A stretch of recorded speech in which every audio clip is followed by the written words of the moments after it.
Did you know that there are actually plenty of ways to change your life in fitness? If you're already doing fitness, which most of the people watching this channel already do, you probably go to the gym very frequently, you've probably been doing pretty good, but you've been trying to elevate it even more. I'm gonna show you 10 habits in my fitness journey that got me from one level to another level. And I'm gonna show you why you need to implement these as well. I'm not here to lie to you. I'm not here to entertain you, really. I'm here to mainly share value with you so that you can improve your life and improve your fitness journey as of right now. So let's get into habit number one. Habit number one is prioritizing consistency over perfection. Now, what do I mean over perfection? Perfection is something that is never gonna happen in fitness. I'm gonna make this very clear. Perfection is impossible in fitness, okay? Perfection implies on that there's not a better way of doing it. And listen, in fitness, in building muscle, in strength training, cardio, whatever you do, there is no ultimate way of doing something. Everybody is different. Everybody is unique. Find your way. This is something that I recommend to everybody. Find your own way, because you're not going to find the perfect way to build muscle,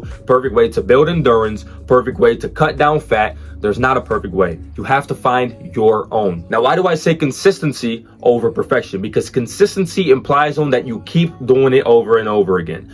Perfection doesn't need to be consistent. Let's say you have the perfect workout. If you do one workout and it's absolutely perfect, every science-based tip on YouTube from Jeff Nippert and Dr. Mike is used, every single intensity technique is applied to your workout, you progressively overloaded in that training, you did everything right, which doesn't exist, but you did everything right. You have reached perfection. Does that mean that consistency is being thrown out the window, that you don't need consistency no more? Every single workout doesn't have to be your best. But if you keep training, this is training, that's the difference between training and working out. If you keep training, you will gain progress in the long run. Do not focus on making every single workout the most perfect workout there is, because it doesn't exist, my boy. What you need to focus on is training consistently over and over again, frequently, in order to see results in the long term. This is what you want to do. Consistency over perfection. Stick to a workout schedule, even if it's just 20 minutes a day. Do something that is going to stay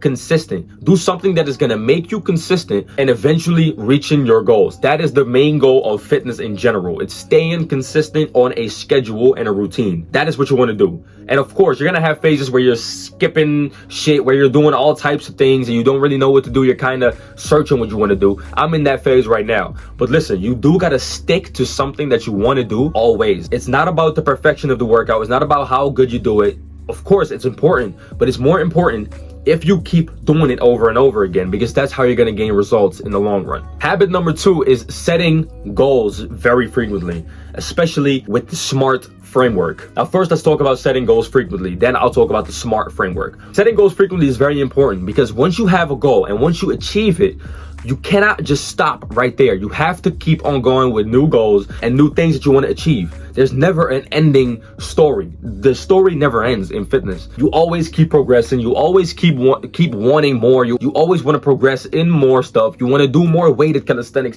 more weightlifting, endurance-based training, whatever you want to do. You want to set goals for yourself very frequently and over again, and celebrate each little win, bro. Literally celebrate each little win. Setting goals frequently keeps you going. What happens when you make a goal for yourself? When you write down, I want to be able to do a 225 bench. What happens? You start working forward. Most of the time, you're going to be consistent because you want to reach it so bad. Make a goal that is actually very relevant for you. What do you want to do? What do you want to achieve? Set a goal so clear for yourself to where you want to go to the gym immediately after.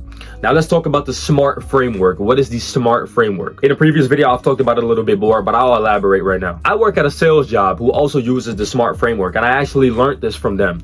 The SMART framework is something that you need to implement into your goal setting system. So you may ask, what is SMART? SMART stands for specific, measurable, achievable, relevant, and time bound. So for example, specific. Specific means set a goal that is very clear. Everything very, very clear. Don't just say, I want a 225 bench. Yeah, okay, but do you want a 225 bench powerlifting style, bodybuilding style, perfect form? Doesn't really matter. What do you want to achieve truly? Okay, what do you want to actually achieve? Make it very, very, very clear for yourself, to where if you would tell it to another person, they would immediately understand what you're saying. Measurable. Is this measurable when it comes to tracking your progress? If you've done a 200-pound bench, it went from a 200-pound bench to a 210 bench, Listen, that's measurable progress.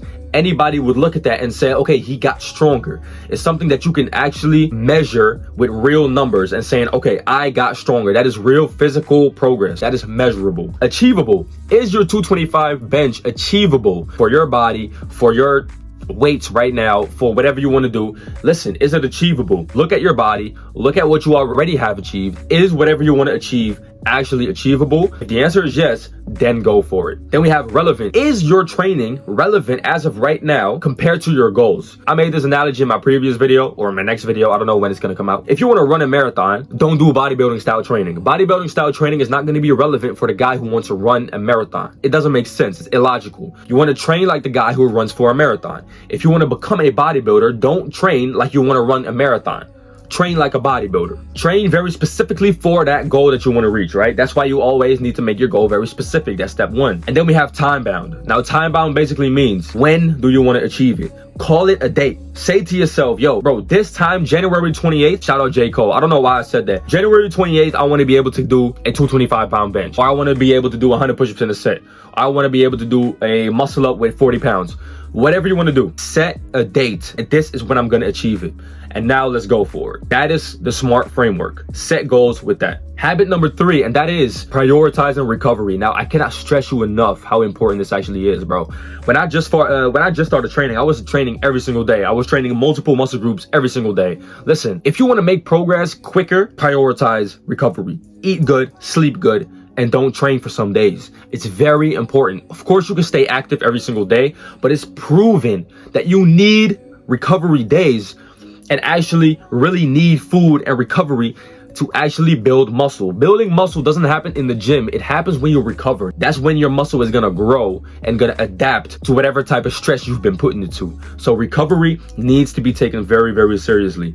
If you don't do this, you can literally leave gains on the table, and you're probably doing that as of right now if you're training like 6 to 7 days a week, which is fine, but is your sleep on point? Probably not, right? But almost no person on earth has their sleep fully on point. Is your food on point? Maybe.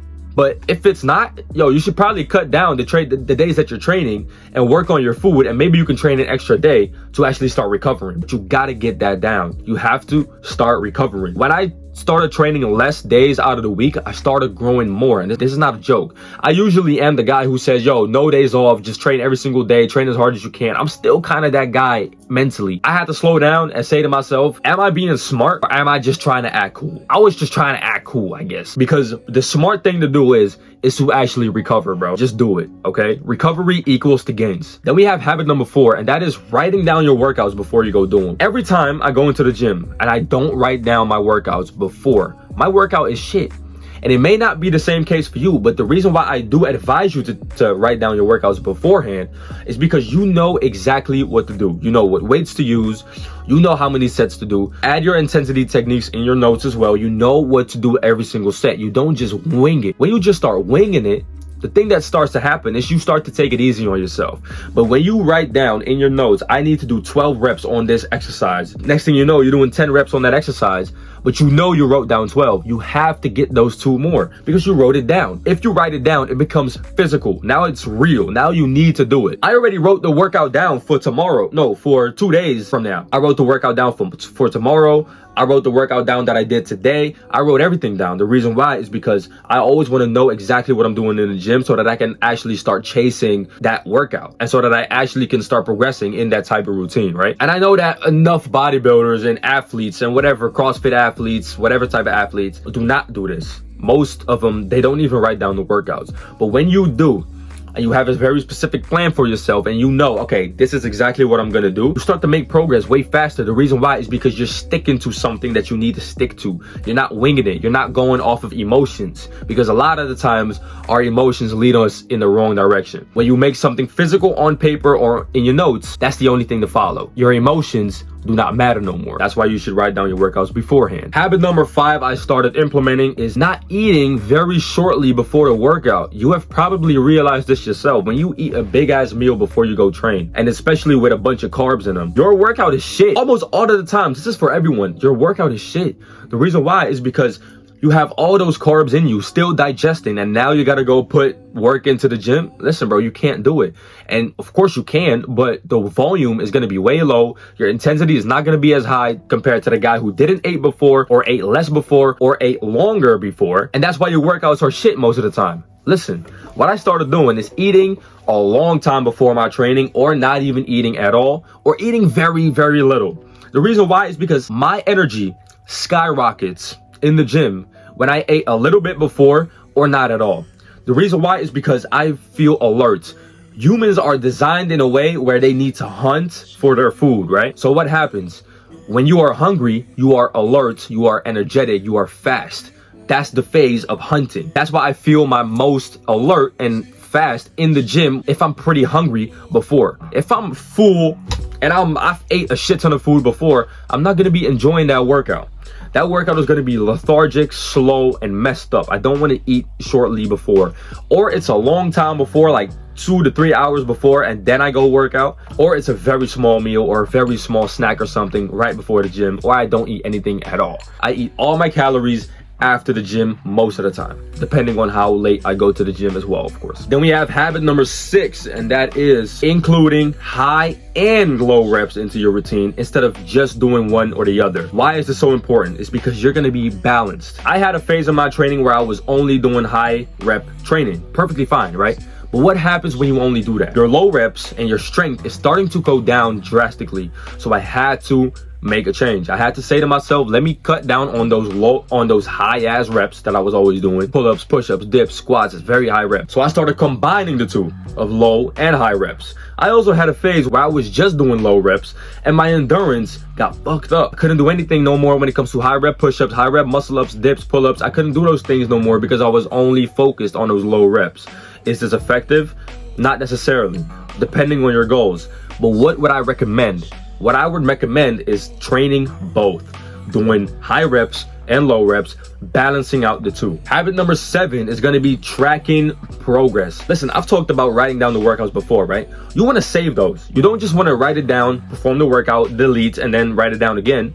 You want to actually save those workouts and see what you did the previous times. I can go back to my workout as of last week and I could see what weight I used on, let's say, the barbell curl. Next week, I promised myself to focus on progressive overload. So what do?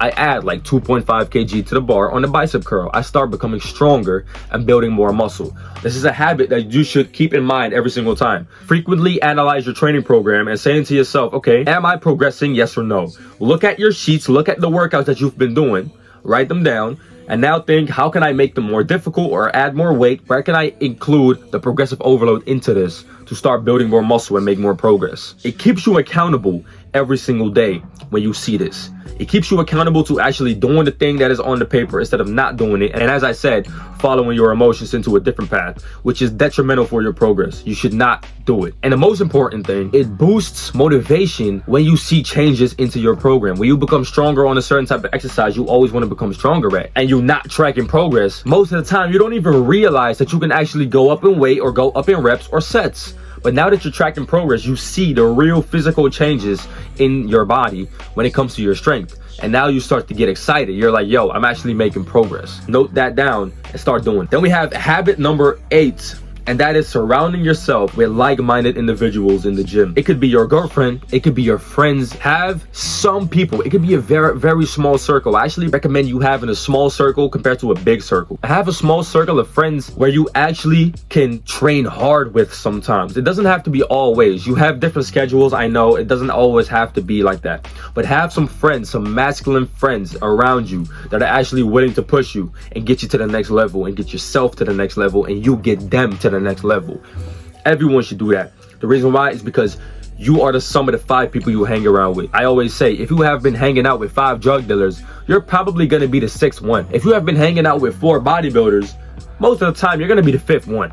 It's just how it goes. Your surroundings is what you become. So focus on the people you hang around with when it comes to your training. Are they training with like no intensity? They're only laughing and talking in the gym. They're not really trying to improve when it comes to training and working out. Ditch that shit, bro. Get some different friends, or elevate them. If they don't want to elevate, get some different friends who actually do want to get pushed and do want to go to that next level, so that you can start going to that next level as well. They are disciplined, then you are disciplined. If you are disciplined, then they are going to be disciplined. That's how it goes. And we have habit number 9, and that is including high frequency push-ups and pull-ups. This is a habit that I've been doing for 4 years now, I think, maybe even 5. I think 5. Push-ups and pull-ups are a game changer. Let me tell you why. Push-ups and pull-ups are the basic exercises that every human body needs. They will always be reliable when it comes to making progress in your physical body, right? Look at my physique, bro. This is just from push-ups and pull-ups mainly. Of course, I've been doing a lot of weightlifting for the past year, but listen, my chest, my back, my shoulders have basically all been growing from the push-up and pull-up. When you include high frequency push-ups and pull-ups into your routine, it's actually going to elevate the muscle that you already have with your weights. It's going to help you get stronger on the bench press if that's your goal. It's going to help you get stronger on back exercises. It strengthens up your tendons, making you able to lift more when it comes to weightlifting and street lifting. Something that you should really look into: high frequency push-ups and pull-ups. Make it like every other day. Do it every other day. 100 to 300 to 500 reps. I do like 700 reps every other day of just push-ups and pull-ups, sometimes even 1,000, because first off, I'm obsessed with it, but it helps me with other lifts. That's something that you should look into. Then we have habit number 10, which is also very important, and that is focusing on the mind-muscle connection during your training. The reason why this is so important is because mind-muscle connection determines how much muscle you are going to build. Have you ever seen those guys in the gym who are just kind of moving the weight around? They're just kind of standing there looking around, just kind of throwing the weight up, right? Or doing whatever, just doing the exercises. They're not really focusing, they're just doing the exercises. Now, why is this bad? Your muscles require focus from your brain. I've made a whole video about this some time ago, why your brain is the key to lifting more. When you command it to grow with your mind, you can actually make it grow. Mind-muscle connection basically means how good of a connection do you have with your mind and your muscle? Can you actually make it contract and make it squeeze and stretch whenever you want to, frequently? That is going to determine how much muscle you're going to build. If you cannot do that, and if you just kind of doing this, throwing the weight around, just doing the workout to just do it, instead of actually trying to progress with it and build muscle with it, you're not going to make no progress. You have to focus on each and every muscle. This habit not only optimizes your workout, but it also prevents you from getting injured. When you just throwing the weight up, or you just doing exercises just to do them with way too heavy weight or lightweight, most of the time you're gonna do them fast. What happens? You start getting injured because you don't know what you're doing. Mind-muscle connection promotes a more mindful experience when it comes to working out, and you're actually starting to make progress and actually prevent injury because you know and feel your body. Hey yo, start implementing these 10 habits, bro. These habits are the smallest changes that you can make into your fitness routine today, but you haven't done it yet. I suggest you go do it and leave your comment down below after you have actually implemented one of these and tell me how it went. Just tell me if it actually improved your workout. It's gonna improve something, that's for sure. If this video helped you, go ahead and watch this video. It'll probably be very valuable for you. And if you want to watch more, just subscribe, bro.